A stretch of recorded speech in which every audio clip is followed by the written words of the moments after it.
Hello everyone, स्वागत है आप सभी का हमारे यूट्यूब चैनल फिजिक्स स्केल पर। पिछले वीडियो में हम बात कर रहे थे विद्युत फ्लक्स की, क्षेत्रफल और क्षेत्रफल सदिश की। तो मैं आपको दोबारा से डिफाइन कर देता हूँ। फॉर एग्जांपल, हमारे पास ये कोई बुक है। यदि इस बुक का ये क्षेत्रफल है तो इसका क्षेत्रफल सदिश इस क्षेत्रफल के लंबवत बाहर की ओर होगा। यदि ये बुक इस तरह से हो जाए तो इसका क्षेत्रफल सदिश इसके क्षेत्रफल के लंबवत ऊपर की ओर होगा। तो इस प्रकार से क्षेत्रफल सदिश सदैव क्षेत्रफल के लंबवत होता है। फिर हमने ये बात की थी कि विद्युत फ्लक्स की परिभाषा क्या है और विद्युत फ्लक्स और क्षेत्रफल सदिश में क्या संबंध होगा। तो विद्युत फ्लक्स की मैं डेफिनेशन को दोबारा से डिफाइन कर देता हूँ। विद्युत फ्लक्स की डेफिनेशन थी, विद्युत क्षेत्र में स्थित किसी पृष्ठ के संपूर्ण क्षेत्रफल से लंबवत निकलने वाली कुल बल रेखाओं की संख्या विद्युत फ्लक्स कहलाती है। और विद्युत फ्लक्स को हम फाई ई से डिनोट करते हैं और उसका फॉर्मूला हमने ई एस परिभाषित किया था। ई विद्युत क्षेत्र की तीव्रता है, एस क्षेत्रफल है, फाई फ्लक्स है और ई इलेक्ट्रिक है विद्युत। तो फॉर एग्जांपल ये आपका विद्युत क्षेत्र है।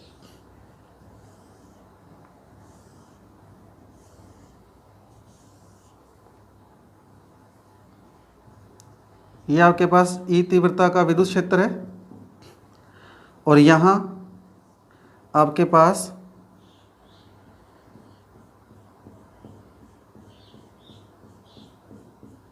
कैपिटल एस क्षेत्रफल है और ये क्षेत्रफल इस बुक के अनुसार लंबवत है इस विद्युत क्षेत्र के। तो जब ये क्षेत्रफल इन बल रेखाओं के लंबवत है तो इसका क्षेत्रफल सदिश ये मार्कर विद्युत क्षेत्र की दिशा में है। अर्थात जब बुक यानी क्षेत्रफल विद्युत क्षेत्र के लंबवत है उस समय क्षेत्रफल सदिश विद्युत क्षेत्र के क्या है, समांतर। तो पहली बात ये थी हमारे कल के वीडियो में।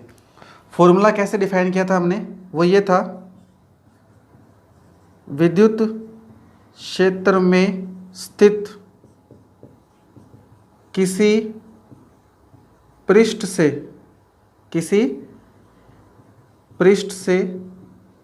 लंबवत एकांक क्षेत्रफल से निकलने वाली बल रेखाओं की संख्या क्या कहलाती है, ई। विद्युत बल रेखाओं की प्रॉपर्टी गुण था, विद्युत क्षेत्र में स्थित किसी पृष्ठ से लंबवत एकांक क्षेत्रफल से निकलने वाली बल रेखाओं की संख्या विद्युत क्षेत्र की तीव्रता के बराबर होती है। विद्युत क्षेत्र की तीव्रता कहलाती है ई। इसलिए विद्युत क्षेत्र में स्थित किसी पृष्ठ से लंबवत संपूर्ण एस क्षेत्रफल से निकलने वाली कुल बल रेखाओं की संख्या बराबर क्या होएगा, ई एस। और ई एस को क्या कहते हैं हम, फ्लक्स, फाई ई। तो वही फॉर्मूला हमारे पास है, फाई ई बराबर ई एस। कब, जब क्षेत्रफल क्या होगा, विद्युत क्षेत्र के लंबवत। तो ये क्षेत्रफल इन बल रेखाओं के लंबवत है तो ये क्षेत्रफल सदिश क्या होगा, विद्युत क्षेत्र के समांतर। तो ये है एस वेक्टर। एस वेक्टर का तात्पर्य क्षेत्रफल सदिश। ये तो सामान्य अवस्था है, मानक इसकी जो कंडीशन है उसके अनुसार। अब यदि हम ये मान लें कि क्षेत्रफल लंबवत नहीं है विद्युत क्षेत्र के, क्षेत्रफल लंबवत नहीं है तो क्षेत्रफल सदिश समांतर नहीं होगा, किसी अलग कंडीशन में होगा। क्योंकि जब क्षेत्रफल लंबवत होता है तब क्षेत्रफल सदिश विद्युत क्षेत्र की क्या होता है, दिशा में। तो हम क्या लिखेंगे, मानना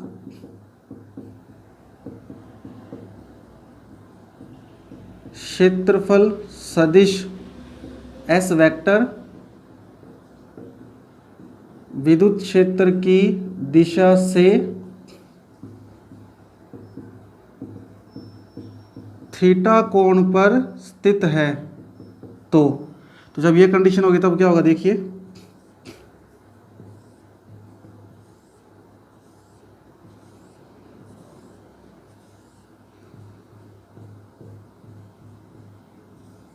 ये हमने ई तीव्रता का समरूप विद्युत क्षेत्र मान लिया और हम ये नहीं मान सकते, अब पहले हमने ये माना था कि क्षेत्रफल लंबवत है तो क्षेत्रफल सदिश क्या होगा, समांतर होगा विद्युत क्षेत्र की दिशा से। लेकिन इस पर हमने माना कि क्षेत्रफल सदिश थीटा कोण पर है। थीटा कोण का तात्पर्य कुछ ये कंडीशन है, और मान लेते हैं क्षेत्रफल सदिश एस वेक्टर विद्युत क्षेत्र से कितना कोण बना रहा है, थीटा। इसका मतलब क्षेत्रफल इस बार लंबवत नहीं है, वो किसी कोण पे झुका हुआ है। तो जब क्षेत्रफल लंबवत होता था तो क्षेत्रफल सदिश क्या होता था, समांतर। परंतु इस बार क्षेत्रफल सदिश विद्युत क्षेत्र की दिशा से थीटा कोण बना रहे हैं। तो अब इसे घटकों में वियोजित करना पड़ेगा, क्योंकि हमें विद्युत क्षेत्र की दिशा में क्षेत्रफल सदिश का कोई ना कोई घटक चाहिए। क्योंकि जब क्षेत्रफल लंबवत होता है तो क्षेत्रफल सदिश विद्युत क्षेत्र की दिशा में होता है, तब फॉर्मूला आता है ES। लेकिन इस बार क्षेत्रफल सदिश थीटा कोण पे है विद्युत क्षेत्र से। तो हम जब इसे घटकों में वियोजित करेंगे तो देखिए क्षेत्रफल सदिश का क्षैतिज घटक जो है ये आएगा S कोस थीटा, जहाँ से कोण बन रहा है, और ये घटक आएगा आपका S साइन थीटा।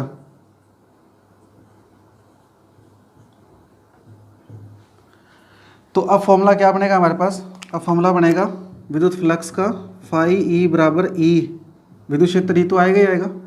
जब क्षेत्रफल लंबवत था तो क्षेत्रफल सदिश विद्युत क्षेत्र की दिशा में था।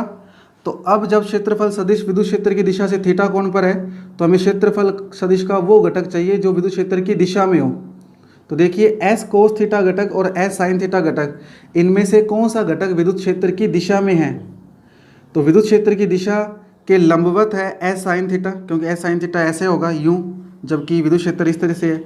तो ये घटक विद्युत क्षेत्र के लंबवत है, तो ये नहीं है। जबकि एस कोस थीटा और विद्युत क्षेत्र दोनों एक ही दिशा में है, तो यहाँ हम कौन सा घटक लिखेंगे, एस कोस थीटा। तो यहाँ एस कोस थीटा इसलिए आएगा क्योंकि जब क्षेत्रफल लंबवत होता है उस समय विद्युत क्षेत्र की दिशा में होता है क्षेत्रफल सदिश।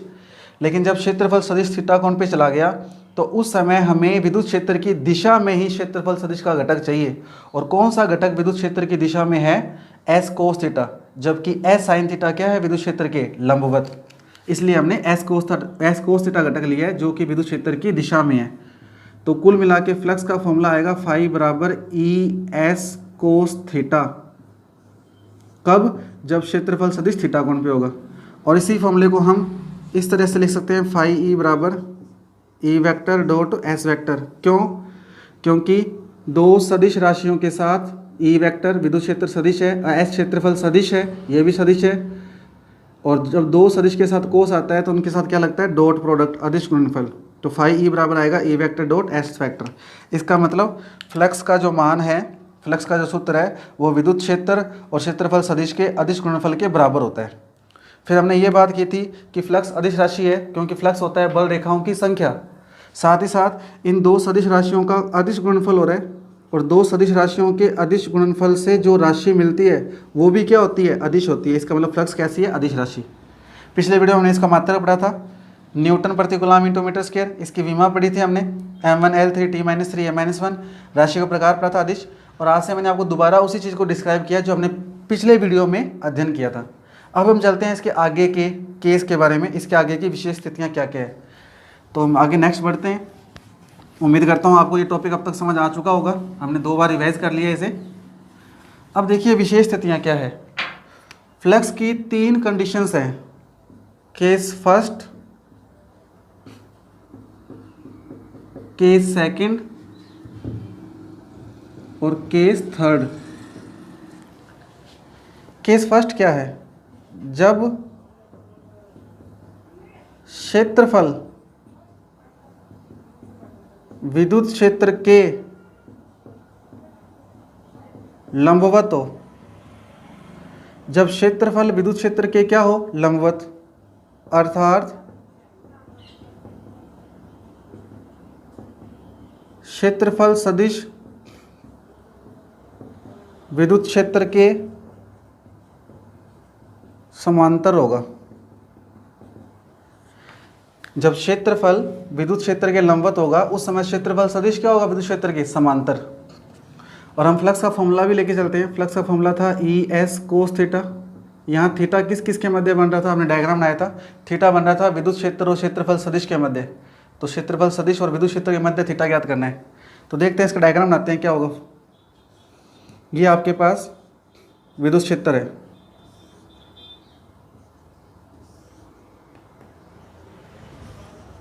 ई तीव्रता का विद्युत क्षेत्र।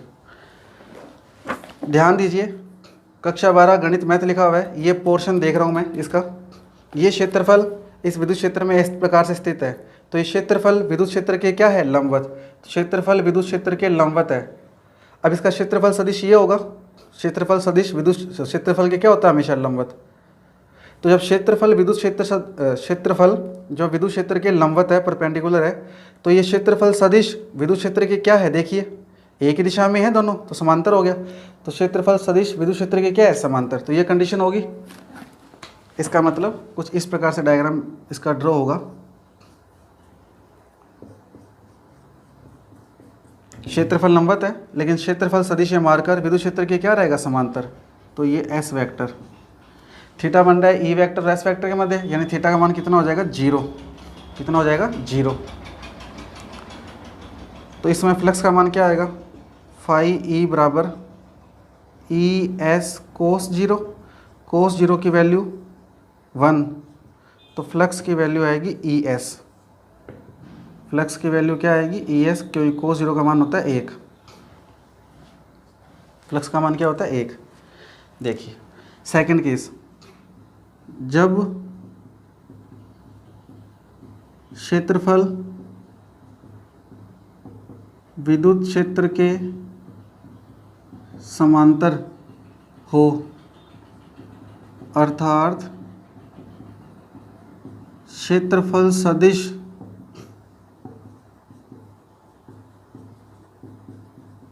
विद्युत क्षेत्र के लंबवत हो, तो क्या डायग्राम बनेगा, देखिए ये आपका विद्युत क्षेत्र है,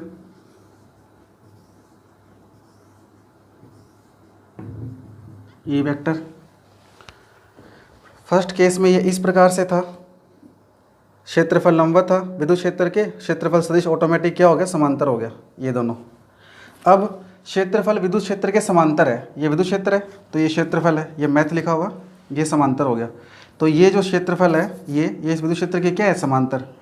तो ये क्षेत्रफल सदिश मार्कर इस विद्युत क्षेत्र के क्या है, परपेंडिकुलर। तो जब क्षेत्रफल विद्युत क्षेत्र के समांतर है, तो क्षेत्रफल सदिश ये मार्कर विद्युत क्षेत्र के क्या है, लंबवत। तो इसका डायग्राम क्या बनेगा, देखिए इसका डायग्राम कुछ इस प्रकार से बनेगा। ये क्षेत्रफल ऐसे, क्षेत्रफल समांतर हो गया विद्युत क्षेत्र के, लेकिन क्षेत्रफल सदिश क्या है, लंबवत। ये एस वेक्टर है, थीटा कितना बना, 90। एस वेक्टर और ई वेक्टर में थीटा कितना बनेगा, 90। तो फ्लक्स की वैल्यू क्या आएगी, फाई ई बराबर ई एस कोस 90। कोस 90 की वैल्यू 0, तो फ्लक्स का मान कितना आएगा, 0। दो केस। थर्ड केस, जब क्षेत्रफल विद्युत क्षेत्र के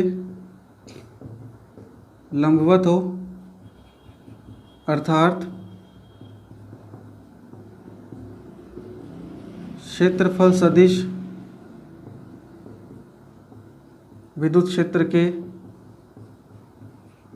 प्रति समांतर हो।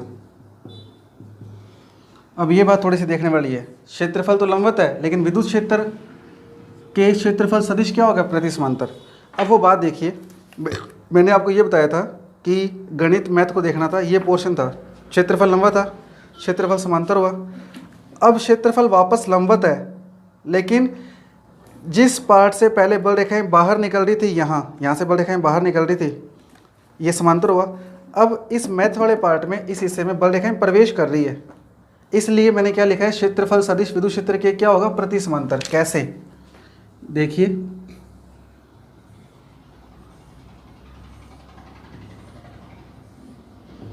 ये ई वेक्टर है, यहाँ ध्यान से देखिए, ये मैथ लिखा हुआ आपके सामने, ये क्षेत्रफल सदिश है, ये इस तरह से था, फिर ये इस तरह से हुआ, अब ये ऐसे होगा।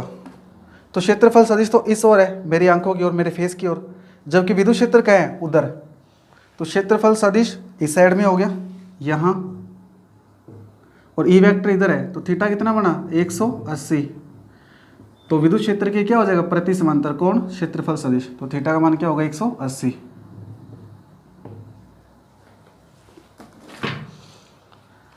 बस आपको ये देखना है कि क्षेत्रफल सदिश जब विद्युत क्षेत्र के समांतर है एक दिशा में थीटा 0 होगा, क्षेत्रफल सदिश जब विद्युत क्षेत्र के लंबवत है तो थीटा 90 होगा, और जब क्षेत्रफल सदिश ये एस वेक्टर इधर विद्युत क्षेत्र के प्रति समांतर होगा थीटा कितना हो जाएगा 180।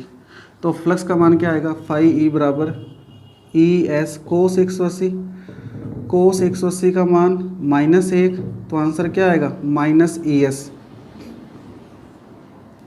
ये फ्लक्स का मान अधिकतम है, ये फ्लक्स का मान क्या है अधिकतम, और ये फ्लक्स का मान क्या है न्यूनतम।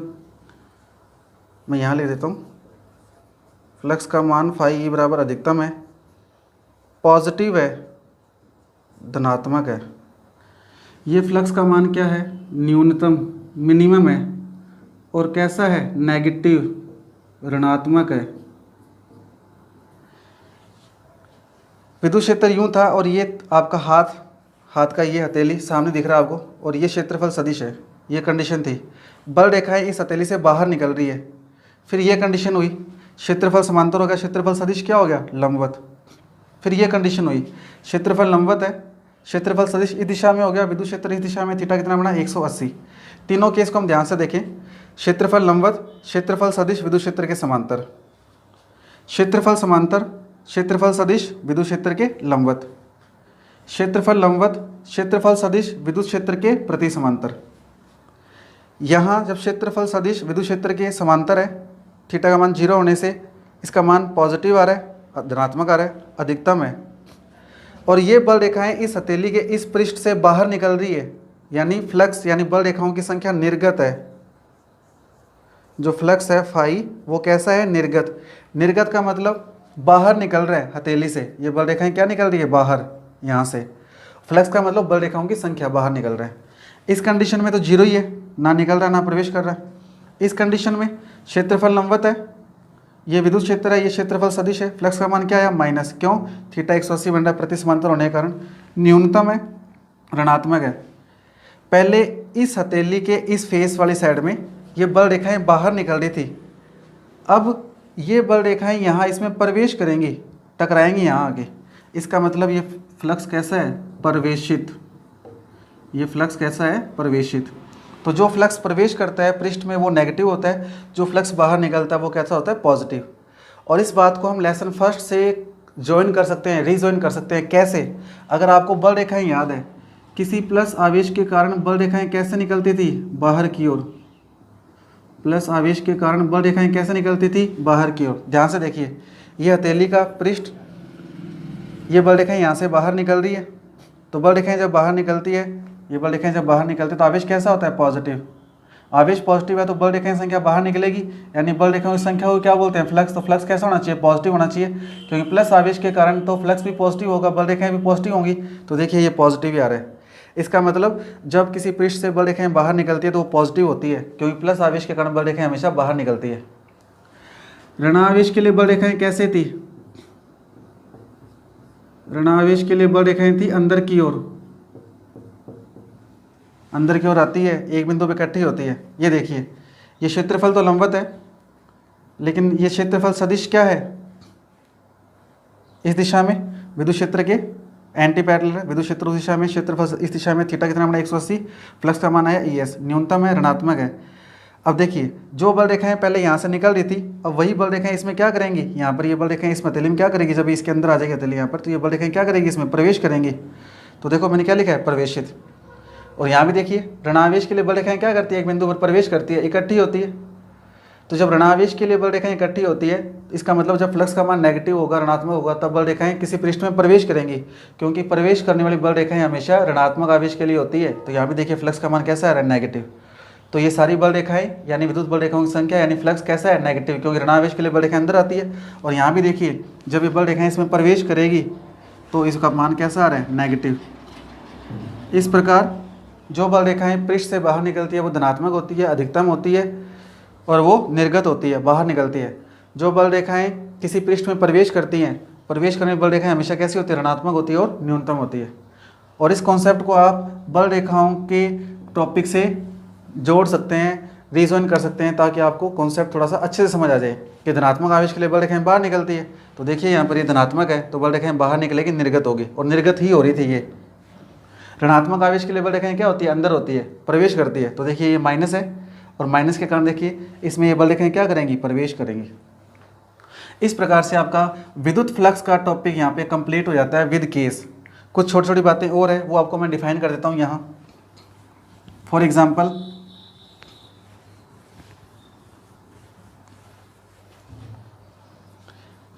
यदि आप ये पूरा पृष्ठ ना लेकर इसका एक छोटा सा पार्ट लें इतना, और ये छोटा पार्ट कितना है, डेल्टा एस, ये छोटा पार्ट कितना है, डेल्टा एस, तो इसका क्षेत्रफल सदिश क्या होगा, डेल्टा एस वेक्टर। तो उस स्थिति में फ्लक्स क्या होगा, फ्लक्स होगा E vector dot delta S vector is equal to, flux होता है फाई। संपूर्ण पृष्ठ से जब निकलता है बल रेखाओं की संख्या उसे फाई बोलते हैं, लेकिन छोटे क्षेत्रफल से निकलेगा तो बल रेखाएं भी कम होगी, सिंपल सी बात है। पूरे ब्लैक बोर्ड से निकलेगी तो बहुत सारी बल रेखाएं होगी, और इसका छोटा पार्ट लूँ इतना तो इसमें से बहुत कम बल रेखाएं निकलेंगी। तो जब इस पूरे पृष्ठ से निकल रही थी बल रेखाएं तब तो हमने फ्लक्स माना था फाई ई बराबर ई एस कोस थीटा। जब मैं इसका छोटा पार्ट लूँगा तो फ्लक्स का मान भी कम होगा, तो मैं यहाँ लगा दूंगा डेल्टा। तो यदि किसी बड़े क्षेत्रफल का छोटा अल्पांश लें डेल्टा एस तो उसमें फ्लक्स होगा डेल्टा फाई ई बराबर ई vector dot delta S vector, क्योंकि बड़े क्षेत्रफल के लिए फाई का मान होता है ई वेक्टर डॉट एस वेक्टर। तो जब यहाँ डेल्टा लगेगा तो यहाँ भी क्या लगेगा, डेल्टा, क्योंकि क्षेत्रफल अल्प है तो बल रेखाएं भी क्या होगी, अल्प। ठीक है। यदि कुल फ्लक्स फाई ई हो तो, अब टोटल फ्लक्स निकालना है, टोटल पूरे पृष्ठ का, तो टोटल फ्लक्स निकालने के लिए क्या करेंगे हम, फाई ई बराबर समीशन लगा देंगे या जोड़ कर लेंगे किसका, डेल्टा फाई ई का। डेल्टा फाई ई का जोड़ करके वैल्यू पुट कर दो डेल्टा फाई ई की। डेल्टा फाई ई की वैल्यू कितनी है, ई vector dot delta S vector, ये यहाँ पे पुट कर दी, तो ये कुल फ्लक्स आ गया फाई ई। फिर हमने 11th में पढ़ा था यदि डेल्टा एस टेंस टू 0 हो तो जब लिया गया अल्पांश बहुत छोटा होता है तो उन छोटी छोटी राशियों को निकाल कर सबको जब जोड़ते हैं तो समीशन की जगह हम समाकलन करते हैं, इंटीग्रेशन यूज़ करते हैं। तो जब डेल्टा एस टेंस टू 0 होगा उस समय कुल फ्लक्स का मान क्या होगा, फाई ई बराबर ई वेक्टर, ये रहा ई वेक्टर डॉट डेल्टा की जगह डी आ जाएगा, क्योंकि हमने पढ़ा हुआ है जब कोई राशि सूक्ष्म होती है तो उसे डेल्टा की जगह हम डी से शो करते हैं, और जब उन सभी सूक्ष्म राशियों का जोड़ करते हैं तो सिग्मा नहीं लगाते, फिर हम लगाते हैं समाकलन। तो उस समय फ्लक्स आएगा फाई ई बराबर ई vector dot D S vector का समाकलन, इंटीग्रेशन।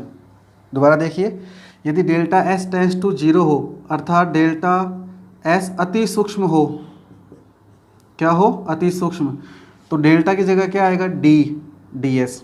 और उन सभी सूक्ष्म राशियों का जब जोड़ करते हैं तो सिग्मा नहीं लगाते, समीशन नहीं लगाते, तब हम क्या यूज़ करते हैं, इंटीग्रेशन जोड़ के लिए, तो समाकलन। तो ये आएगा ई वेक्टर डॉट डी एस का समाकलन, और इसके पैरों में एस लगाएंगे। एस का मतलब है संपूर्ण क्षेत्रफल, पूरा जो ये पृष्ठ है इस पूरे पृष्ठ के लिए क्या लगाते हैं, इसके पैरों में एस। चौथा केस, यदि दिया गया पृष्ठ बंद हो तो, बंद होने का मतलब जैसे कमरा, घन, घनाभ, गोला, ऐसा कोई पृष्ठ जो बंद है। फॉर एग्जांपल ये व्हाइट बोर्ड की बात करें तो ये बंद नहीं है, तो ओपन है, ये 2D डायमेंशन है, 3 डायमेंशन, जैसे कमरा है, घन है, घनाभ है, गोला है। अगर वो पृष्ठ ऐसा है कि वो बंद है तब फ्लक्स का मान क्या होगा, तब फ्लक्स का मान होगा फाई ई बराबर ई वेक्टर डॉट एस वेक्टर, ई वेक्टर डॉट एस वेक्टर का इंटीग्रेशन, इंटीग्रेशन मतलब कुल आ गया, एस का मतलब जो पृष्ठ दिया गया है उस पृष्ठ के लिए कुल आ गया, और इसके ऊपर एक सर्कल लगा देंगे, इसे कहते हैं क्लोज। ये सर्कल ऐसे क्या कहते हैं, क्लोज, और ये सिंबल किसका, इंटीग्रेशन का, क्लोज इंटीग्रेशन, हिंदी में कहते हैं इसको बंद समाकलन। इसका मतलब तो इंटीग्रेशन है, और सर्कल जो बनाया उसका मतलब क्या, क्लोज, क्लोज इंटीग्रेशन कहते हैं बंद समाकलन। इसका तात्पर्य ये हुआ इसमें और इसमें कुछ फर्क नहीं है, ये खुले पृष्ठ के लिए, ये बंद पृष्ठ के लिए। फ़र्क सिर्फ इतना है कि यहाँ पे क्लोज लगाने से हमें ये पता लग रहा है कि दिया गया पृष्ठ कैसा है, बंद है, और अगर क्लोज इंटीग्रेशन नहीं लगा इसका मतलब वो पृष्ठ कैसा है, ओपन है। तो ज़्यादा कोई फर्क नहीं है। यदि दिया गया पृष्ठ ओपन है, खुला है, तब आएगा फाई ई बराबर ई vector dot D S vector का इंटीग्रेशन एस, और यदि वो पृष्ठ कैसा है, बंद है, क्लोज है, घन, घनाभ, गोला, तब उसके साथ आएगा क्लोज इंटीग्रेशन फाई ई बराबर ई vector dot D S vector. तो आप लिखोगे इसको एक सिस्टमेटिक तरीके से क्या लिखेंगे, हम जानते हैं जब कोई क्षेत्रफल विद्युत क्षेत्र के लंबवत होता है तो उस स्थिति में निकलने वाला विद्युतीय फ्लक्स, आपको लिखने का तरीका बता देता हूँ, सारे फॉर्मुलेशन कैसे लिखेंगे आप। हम जानते हैं जब कोई क्षेत्रफल विद्युत क्षेत्र के लंबवत हो उस स्थिति में निकलने वाला विद्युत फ्लक्स होता है फाई बराबर ई एस, पहली बात। दूसरी, यदि क्षेत्रफल सदिश विद्युत क्षेत्र के लंबवत ना होकर थीटा कोण पर हो तो फ्लक्स फाई ई बराबर ई एस कोस थीटा या ई वेक्टर डॉट एस वेक्टर। सही है। फिर आप लिखोगे यदि संपूर्ण पृष्ठ का एक छोटा अल्पांश डेल्टा एस हो, तीसरा पॉइंट, यदि संपूर्ण पृष्ठ का एक छोटा अल्पांश डेल्टा एस हो जिसका क्षेत्रफल सदिश डेल्टा एस वेक्टर है, तब निर्गत फ्लक्स डेल्टा फाई ई बराबर ई vector dot delta S vector, क्योंकि जब क्षेत्रफल अल्प होगा तो फ्लक्स भी क्या हो जाएगा, अल्प।